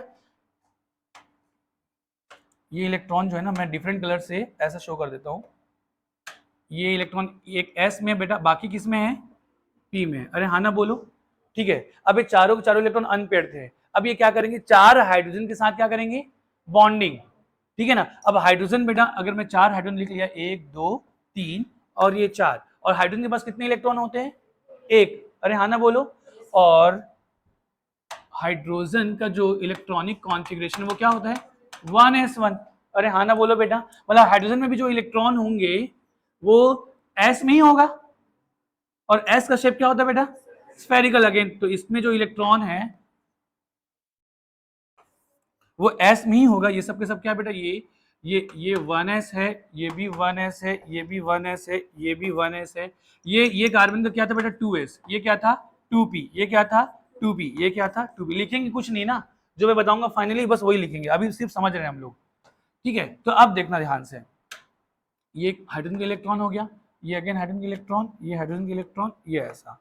तो देखो अब ये क्या कर रहे हैं? कार्बन अपने चारों इलेक्ट्रॉन को हाइड्रोजन के इलेक्ट्रॉन के साथ क्या कर रहा है? शेयरिंग कर रहा है, ठीक है ना। तो जब शेयरिंग होगा तो ऑर्बिटल्स की क्या होगी बेटा? ओवरलैपिंग, और ओवरलैपिंग से क्या बनते हैं? कोवेलेंट बॉन्ड का फॉर्मेशन होता है। तो यहां पर आप समझेंगे क्या हो रहा है कि ये 2s इस 1s के साथ ओवरलैप हो रहा है, यहां पर 2p और 1s में ओवरलैपिंग हो रही है, यहां पर 2p और 1s में, यहां पर 2p और 1s में। हाँ ना बोलो भाई। अब आप देख पा रहे हैं कि जब ओवरलैपिंग से जो कोवेलेंट बॉन्ड का जो फॉर्मेशन हो रहा है वो कैसे हो रहा है बेटा? एक जो ओवरलैपिंग वो एसएस है, एक जो ओवरलैपिंग कौन सा बेटा? एसएस, और बाकी कौन सा है? SP SP SP. तो चारों के जो चारों ओवरलैपिंग है क्या सेम है क्या? नहीं, इनमें जो ओवरलैपिंग है वो क्या है? डिफरेंट है। अगर डिफरेंट ओवरलैपिंग है इसका मतलब कि जो आफ्टर ओवरलैपिंग जो बॉन्ड का जो फॉर्मेशन हो रहा है, ठीक है ना, उसका जो बॉन्ड पैरामीटर्स है वो भी क्या आना चाहिए, डिफरेंट। अगर इसकी ओवरलैपिंग अलग है और इसकी ओवरलैपिंग अलग है तो डिफरेंट टाइप की अगर ओवरलैपिंग है तो इन दोनों का जो बॉन्ड पैरामीटर है, बॉन्ड पैरामीटर में क्या मतलब बॉन्ड लेंथ या बॉन्ड एनर्जी, और यस और नो, वो क्या आनी चाहिए, डिफरेंट आनी चाहिए। तो इस तरीके से हमने जब चेक किया कि CH4 में क्या दो डिफरेंट टाइप के बॉन्ड पैरामीटर्स मिल रहे हैं क्या, तो हमने जब एक्सपेरिमेंट किया, चेक करा, तो हमको समझ में आया कि CH4 में सारे के सारे जो बॉन्ड है ना उनके बॉन्ड पैरामीटर्स क्या थे, सेम थे। तो हमने आश्चर्य हुआ यार ये क्या हो गया। अगर हम लोग जो सोच रहे हैं, जो हम लोग ने थ्योरी जो सोची है, अगर उस थ्योरी की बात करें तो उसके हिसाब से तो डिफरेंट टाइप की ओवरलैपिंग मिल रही है, और जब डिफरेंट टाइप की जब ओवरलैपिंग मिल रही है तो बॉन्ड पैरामीटर्स डिफरेंट आने चाहिए थे, पर आ गया क्या, सेम। तो ये ऐसा कैसे हो गया, ठीक है, ऐसा कैसे पॉसिबल हो गया। तो इसके बारे में बहुतों ने रिसर्च करा लेकिन किसी के कोई हाथ नहीं आया। तब एक हाइपोथेटिकल कॉन्सेप्ट का जन्म हुआ। हाइपोथेटिकल समझते हो क्या, मतलब जो मनगढ़ंत बातें हैं, समझ पा रहे हो क्या, हाइपोथेसिस, इमेजिनरी जिसको बोलते हैं। तो एक हाइपोथेसिस या एक इमेजिनरी कॉन्सेप्ट का जन्म हुआ जिसका नाम क्या है बेटा, हाइब्रिडाइजेशन। और ये हाइपोथेटिकल क्यों बोलते हैं, क्योंकि ऐसा माना जाता है, ऐसा होता नहीं है। तो क्या माना जाता है, ये माना जाता है कि जो इलेक्ट्रॉन्स, जो कार्बन पे 4 इलेक्ट्रॉन्स जो थे ना बेटा, एक S में और 3 P में, इन्होंने दूसरे एटम मतलब हाइड्रोजन के साथ ओवरलैपिंग करने से पहले क्या कर लिए होंगे, इंटर मिक्स हो गए होंगे। एक बार फिर से समझाता हूं। आप लोगों ने घर में रोटियां देखी होंगी, रोटियां कैसे बनती है, ठीक है ना। रोटी बनाते हैं तो जनरली अपन क्या करते हैं बेटा, आटा गूंथते हैं, देन लोई, मतलब गूंथने के बाद अच्छे से गूंथ लिया, देन अपन लोई तैयार करते हैं। तो अगर मैं कहता हूं आपने जो लोई तैयार करी है उसमें जो 3 जो है ना वो बड़े बड़े साइज की लोई है, ठीक है ना, और एक क्या है बेटा, छोटी साइज की लोई है। अरे यस और नो। और मैं आपसे कहता हूं कि इनसे, आपने मास्टर शेफ देखा है ना, हाँ हाँ, तो समझ लो मैं उसका, कौन होते हैं उसमें जो, हाँ शेफ जो होते हैं, मैं वही हूँ समझ लो। मैंने आपको ये टास्क दे दिया कि यार ये 4 लोई हैं, मैंने दिया है, और आपको 4 बराबर शेप की, साइज की, ठीक है ना बेटा, जिसमें उनका जो डायमीटर है और जो चौड़ाई है, उसका जो विड्थ है, सब कुछ क्या होना चाहिए, सेम होना चाहिए। मैंने आपको ऐसा टास्क दे दिया, ठीक है क्या, और मैंने आपको दे दिया ये 4 लोई है। अब आप लोगों ने, मैंने आपको कुछ बोला नहीं है कि इसको क्या करना है क्या नहीं करना, बस आपको बोला कि रोटी बनाना है। टर्म एंड कंडीशन कुछ अप्लाई ही नहीं है। समझ पा रहे हो क्या, कि इसको जोड़ना घटाना, ऐसा मैंने कुछ वर्ड बोला ही नहीं है। तो मैंने आपको टास्क दे दिया कि चारों लोई मैंने आपको दे दिया, और इन चारों से 4 क्या करना बेटा, हाँ 4 सेम टाइप की रोटी बनानी है, ठीक है जी। तो मैं अब नॉर्मली अगर आप क्या करोगे, इससे रोटी बेलना शुरू करोगे तो बड़ी लोई तो बड़ी रोटी बनेगी, और छोटी लोई है तो छोटी बनेगी। अरे यस और नो। और आपको ये भी ध्यान, और ऐसा एक्चुअल में शेफ ने कुछ कहा नहीं है, पर आपको क्योंकि मैंने 4 लोई दी है तो ये अंडरस्टूड, जनरली लोगों को यही रहेगा कि 4 जो लोई काट के दे दी है, मतलब तो उसी से रोटी बनाएंगे, इसको मिक्स करने वाले तो कोई सवाल ही पैदा नहीं होता। ऐसा लोग सोच सकते हैं, या शेफ भी ऐसा सोच सकता है। अरे यस और नो। पर आपने क्या करा, मैंने आपको टास्क दिया और आपने तुरंत रोटी बना के दे दी, और सारों का क्या मिला था मुझे, शेप और साइज सब कुछ क्या था बेटा, बराबर था। तो एक्चुअल में ऐसा हुआ कैसे होगा, क्या किया होगा आप लोगों ने, हाँ तो आप लोगों ने क्या किया होगा, इन चारों को क्या किया होगा बेटा, मिक्स कर दिया होगा। अरे हाँ ना बोलो।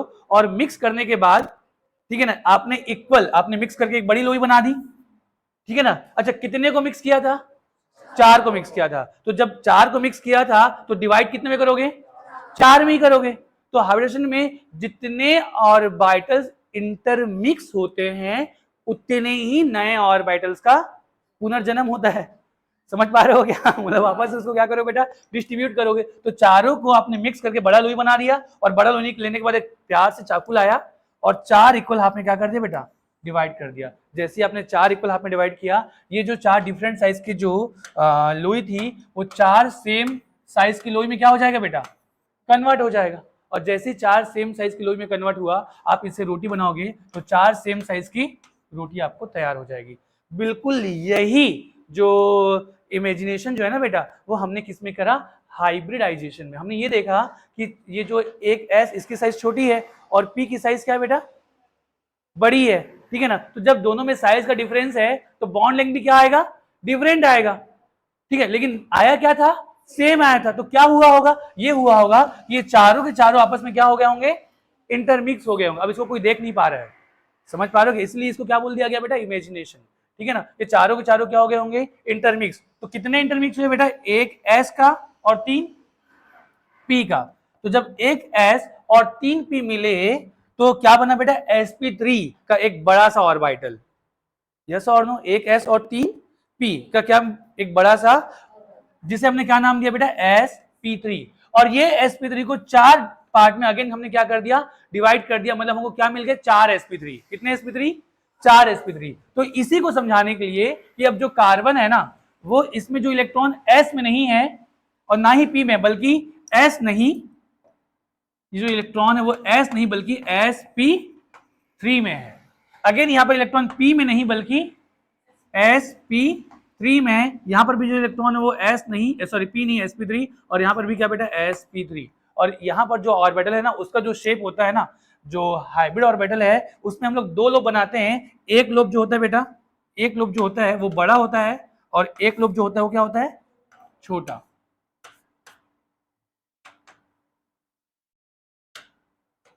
तो ये ऐसा कुछ होता है, कैसा, ये ऐसा। इसके बनाने के पीछे का रीजन क्या है कि जो बड़ा लोब होता है ना, वही ओवरलैपिंग में क्या करता है, पार्टिसिपेट करता है। और जब वो ओवरलैपिंग में पार्टिसिपेट करेगा तो स्ट्रेंथ ऑफ बॉन्ड को बेटर समझा पाएगा, क्योंकि एक्सटेंट ऑफ ओवरलैपिंग जितनी ज्यादा होगी, बॉन्ड स्ट्रेंथ उतना ज्यादा होगा। तो एक्चुअल में बेटा ये 2p नहीं, ये 2p नहीं बल्कि sp3 है। अरे हाँ ना बोलो भाई। और ये 2sp नहीं, sp3। तो चारों के चारों इलेक्ट्रॉन किस में है, sp3 में। तो ये sp3 हो गया, ये भी क्या हो गया बेटा, sp3 हो गया, ये भी क्या हो गया, sp3 हो गया, और ये भी क्या हो गया, sp3 हो गया। तो जब सबके सब sp3 है, और यहां पर क्या हो जाएगा बेटा, जो ओवरलैपिंग होगा अब क्या होगा, sp3s, sp3s, sp3s, sp3s। जब सबकी ओवरलैपिंग जब सेम होगी तो बॉन्ड पैरामीटर्स भी क्या आएगा, सेम आएगा। तो सिर्फ और सिर्फ इसी को समझाने के लिए हाइब्रिडाइजेशन का क्या हुआ बेटा, जन्म हुआ। क्लियर है क्या। तो अब ध्यान से सुनेंगे, ये बातें सिर्फ समझने के लिए था, अगर आपको समझ में आई होगी तो बहुत अच्छी बात है। समझ में आया क्या तो यहां पर ना हाइब्रिडेशन में आपको कोई भी जो कंपाउंड है उसमें जो प्रेजेंट कार्बन है, किसी मॉलिक्यूल में जो प्रेजेंट कार्बन है ना, उस कार्बन का आपसे क्या पूछा जाएगा, हाइब्रिडाइजेशन। क्लियर है क्या। तो अगर उस कार्बन में एक s और 3 p पार्टिसिपेट कर रहे हैं तो उसका हाइब्रिडेशन क्या होगा, sp3। अगर एक s और 2 p पार्टिसिपेट कर रहे हैं तो हाइब्रिडेशन क्या होगा, एक s 2 p तो sp2, और अगर एक s और एक p पार्टिसिपेट कर रहे हैं तो sp। क्लियर है क्या। तो कार्बन के 3 ही टाइप के हाइब्रिडेशन हम देखेंगे, एक देखेंगे sp, दूसरा sp2 और तीसरा sp3। एक बार फिर से देख लो बेटा, अगर एक s और अगर एक p पार्टिसिपेट कर रहे हैं तो sp, एक s और 2 p तो sp2, और एक s और 3 p तो sp3। ठीक है क्या। ध्यान रखना, हाइब्रिडाइज्ड ऑर्बिटल हमेशा सिग्मा बॉन्ड बनाते हैं, क्या, सिग्मा।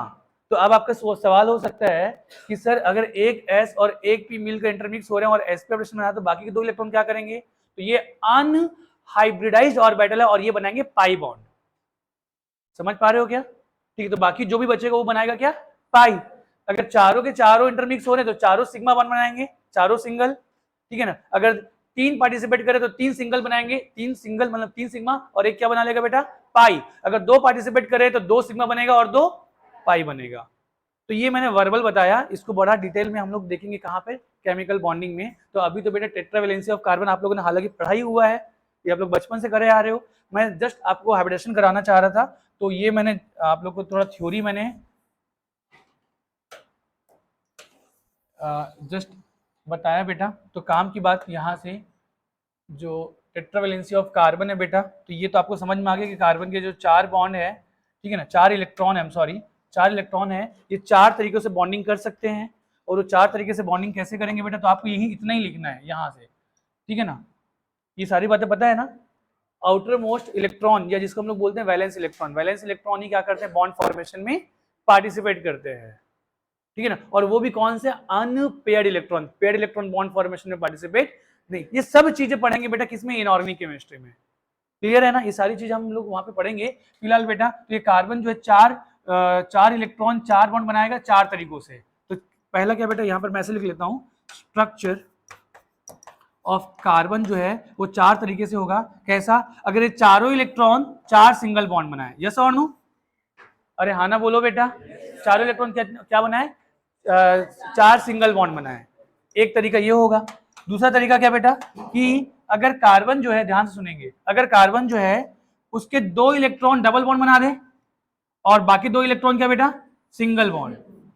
अरे हाँ ना बोलो यार। या और क्या तरीका हो सकता है कि अगर कार्बन के जो 2 इलेक्ट्रॉन है ये दोनों सेट क्या बना दे बेटा? Double bond. ठीक है। और एक और तरीका क्या हो सकता है कि जो 3 इलेक्ट्रॉन है ये 3 क्या बना दे? ट्रिपल, और एक क्या बना दे? सिंगल। ठीक है क्या? अब सुनना अगेन, अब अगेन सुनना, मैंने क्या बोला बेटा? हाइब्रिडाइज्ड ऑर्बिटल हमेशा हमेशा क्या? सिग्मा बनाते हैं, और अनहाइब्रिडाइज्ड ऑर्बिटल क्या बनाते हैं बेटा? पाई। अरे यस और नो? तो इसका मतलब है कि यहां पर अगर पाई है ना, तो ये पाई वाला जो इलेक्ट्रॉन है ये हाइब्रिडाइजेशन में इंटरमिक्स नहीं हुआ है। समझ पा रहे हो क्या? तो इसीलिए जब भी हम लोग हाइब्रिडेशन कैलकुलेट करते हैं तो ओनली सिग्मा बॉन्ड कैलकुलेट करते हैं, पाई बॉन्ड को कैलकुलेट नहीं करते हैं। तो किसी भी कार्बन का हाइब्रिडाइजेशन क्या होगा ये पता करने के लिए हम लोग क्या काउंट करते हैं बेटा? Number of sigma bond, number of pi bond count नहीं करते। नंबर ऑफ सिग्मा बॉन्ड के साथ में हम लोग लोन पेयर भी काउंट करते हैं, पर कार्बन में कोई लोन पेयर होता नहीं है, तो यहाँ पे लोन पेयर को हम लोग क्या करेंगे बेटा? मतलब अवॉइड ही करेंगे, क्योंकि है ही नहीं है ही नहीं लोन पेयर। अरे हाँ ना बोलो यार, ये चीजें मैं थोड़ा सा एकदम बेसिक जो चीजें थी वो एकदम डिटेल में ना जाके मैंने ब्रीफ किया, तो ठीक है ना। ज्यादा मैं डिटेल में जाता तो हो सकता था बोरिंग लग जाता। समझ में आ रहा है ना? तो इसलिए ये चीजें ज्यादा कुछ है नहीं, बचपन से आप लोग करते आ रहे हो। तो यहाँ पर मैं क्या बोलना चाहूंगा बेटा कि किसी भी कार्बन का हाइब्रिडेशन क्या होगा ये फाइंड आउट करने के लिए हमको क्या करना है बेटा? हम लोग को उस कार्बन के अराउंड कितने सिग्मा है यही क्या करना है? काउंट करना है। क्लियर है ना? तो चलो इतना करने के बाद एक लाइन हम लोग लिख लेते हैं, फिर यहाँ पर मैं वापस आऊंगा। जितना लिखना लिख लो, पहले तो लिख लिया है ना? लिखना डिटर लिख रहे थे ना, ये हो गया ना? तो क्या कर रहे थे? कुछ करने कहाँ दिए सर?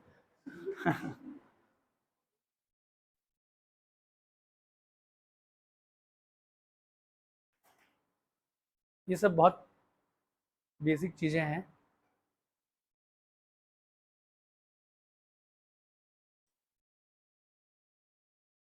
चलो हो गया ना? हाँ, कुछ हुआ ही नहीं है हालांकि। ठीक है, चलो अभी सुनना। डिटर्मिनेशन डिटर्मिनेशन ऑफ क्या बेटा? Hybridisation of carbon. ये लिख लो, ये लिख लो बेटा ना, आपको पता है लेकिन लिख लो भाई, कुछ चीजें लिखनी भी चाहिए, तभी तो लगेगा कि पढ़ रहे हैं। हाँ हाँ, ठीक है ना? इन अ मॉलिक्यूल, ध्यान रखना बेटा मैंने क्या लिखा, हमेशा जो हाइब्रिडेशन होता है ना वो किसी मॉलिक्यूल का नहीं होता, मॉलिक्यूल में प्रेजेंट एटम का होता है। समझ रहे हो क्या? ठीक है ना? तो अभी हम लोग ऑर्गेनिक केमिस्ट्री पढ़ रहे हैं, तो हम लोग किसके बारे में बात करेंगे? कार्बन की। समझा पा रहा हूं ना? ठीक है, तो किसी मॉलिक्यूल में जो प्रेजेंट कार्बन है उसका क्या चेक करना बेटा? क्या बताना है? हाइब्रिडाइजेशन। क्लियर है? तो इसके लिए हम क्या करेंगे? तो क्या करेंगे बेटा?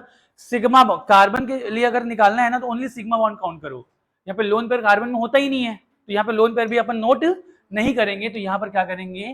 Count count sigma bond. Sigma क्या बेटा?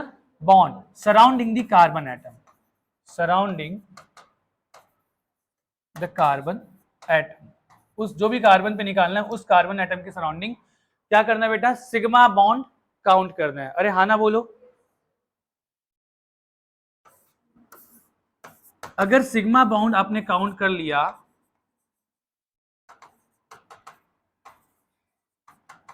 अगर सिग्मा बॉन्ड काउंट कर लिया किसी कार्बन के चारों ओर, अगर सिग्मा बॉन्ड निकले कितने बेटा? 4। कितने सिग्मा? 4। तो 4 सिग्मा काउंट करना ये बता रहा है कि उसके जो 4 इलेक्ट्रॉन है ना, जो एक एस में और तीन पी में है, वो क्या कर रहे होंगे बेटा, इंटरमिक्स हो रहे होंगे। तो एक एस और 3 पी इंटरमिक्स हो रहे हैं, इसका मतलब क्या? हाँ, अब आप लोग को विजुअलाइज हो रहा है ना मैं जो समझाना चाह रहा था। sp3 इसको बोलते हैं टैलेंट, मतलब अब आप लोग का भाई, मेरा नहीं, विजुअलाइज हो रहा है ना। तो 4 सिग्मा मतलब 4 इलेक्ट्रॉन इंटरमिक्स हो रहे हैं, ठीक है जी। तो कौन कौन से हो रहेंगे, एक एस और 3 पी, तो उसका ऑपरेशन क्या हो जाएगा, sp3। अगर 3 इलेक्ट्रॉन, सॉरी 3 सिग्मा आपने काउंट किया, तो 3 सिग्मा काउंट किया मतलब 3 इलेक्ट्रॉन इंटरमिक्स हो रहे होंगे। तो अगेन विजुअलाइज करो, एक एस और 2 पी, अरे यस और नो, तो एक एस 2 पी मतलब क्या, sp2। तो अगर आपको 3 सिग्मा नजर आते हैं उसके अराउंड, तो हाइब्रिडेशन जो होगा sp2 होगा। अरे हाँ ना बोलो बेटा। और अगर अगर 2 इलेक्ट्रॉन इंटरमिक्स हो रहे हैं तो क्या हो जाएगा, s।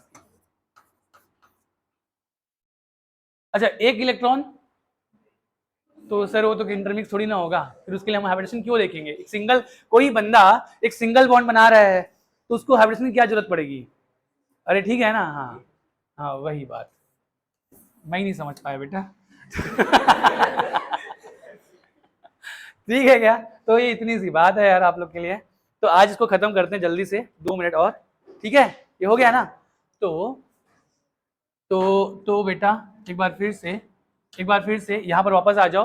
तो अगर मैं बोलूं इस कार्बन का हाइब्रिडाइजेशन क्या होगा, तो बेटा इसके अराउंड कितने सिग्मा, कितने सिग्मा, हाँ 4 बोल रहे हो ना, हाँ 1 2 3 4, तो 4 सिग्मा मतलब क्या बेटा, sp3। इस कार्बन के अराउंड कितने सिग्मा, 3, 1 2 3, तो ये हो जाएगा sp2। इस कार्बन के अराउंड कितने सिग्मा, 2, मतलब ये हो जाएगा अगेन sp। इसके अराउंड में कितने सिग्मा, 2, इसका भी हो जाएगा s। पाई को काउंट नहीं करते, ठीक, हाँ दोनों का sp, इसका sp2 इसका sp3, ठीक है। चलो तो एक बार सवाल जल्दी से फास्ट कंप्लीट करते हैं बेटा। आपको क्या बताना है, hybridisation of carbon in a molecule, clear है क्या। तो मैं जैसे जैसे आप क्वेश्चन है बेटा मुझे बताते जाना है ना, जैसे मैं लिखता हूं CH3 CH double bond CH C double bond O OH। चलो बेटा, तो आपको मैं एरो बना देता हूं और फटाफट मुझे बताओ, ठीक है ना। और नंबरिंग में कर देता हूं बेटा, ये 1 है, ये 2 है, ये 3 है, ये 4 है। तो कार्बन नंबर 1 का हाइब्रिडेशन क्या है, sp2, तो उसके अराउंड सिग्मा काउंट कर लो बेटा। तो कितने सिग्मा, 1 2 3, यस और नो, तो 3 सिग्मा मतलब sp2। इस कार्बन के अराउंड कितने सिग्मा, अगेन sp2। एक CH बॉन्ड का तो है ही, एक CH बॉन्ड का एक सिग्मा तो हो ही गया, 2 और 3, अरे हाँ ना बोलो यार, हाँ तो ये भी sp2, ये भी sp2, ये कौन सा sp3। इतनी सी बात है, ठीक है क्या।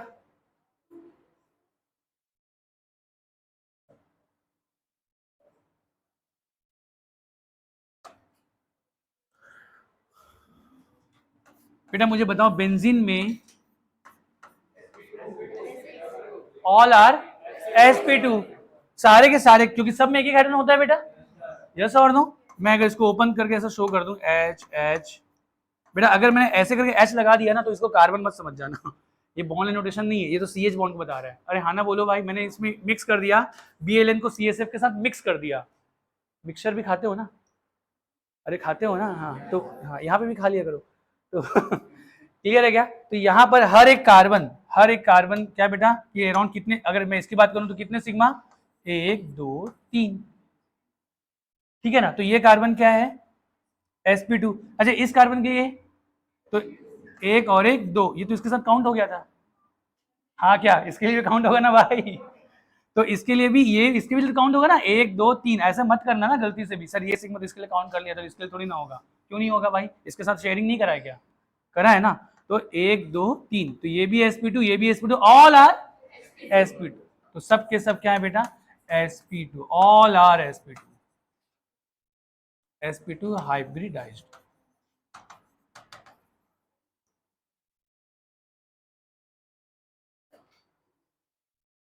ठीक है। कई लोग सोच रहे हैं सर छोड़ दो यार अब यार बहुत हुआ।